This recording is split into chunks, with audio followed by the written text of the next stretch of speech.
മുഖ്യമന്ത്രിയുടെ ദുരിതാശ്വാസ നിധിയിൽ നിന്ന് വിവിധ ഇനങ്ങളിലായി ഇതുവരെ 2135.5 കോടി രൂപ വിതരണം ചെയ്തതായി മുഖ്യമന്ത്രി പിണറായി വിജയൻ.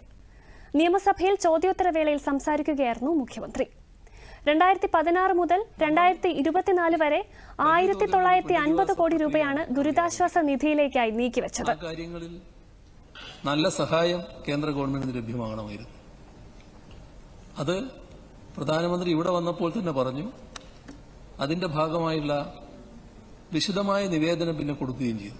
സാധാരണ ഇതിന് അംഗീകരിച്ച ഒരു നടപടിക്രമമുണ്ട്. ആ നടപടിക്രമം അനുസരിച്ച് തന്നെ കൃത്യമായ നിവേദനം കൊടുത്തു.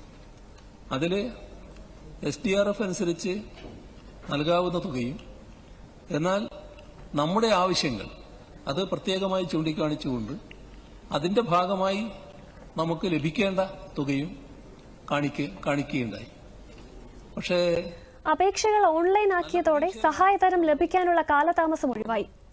ഓഖി, പ്രളയം, കോവിഡ്, വയനാട് ഉരുൾപൊട്ടൽ ദുരന്തം എന്നിവ ഉണ്ടായ സമയത്ത് ദുരിതാശ്വാസ നിധിയിലേക്ക് ജനങ്ങൾ നൽകിയ സംഭാവന വളരെ വലുതാണെന്നും മുഖ്യമന്ത്രി പറഞ്ഞു.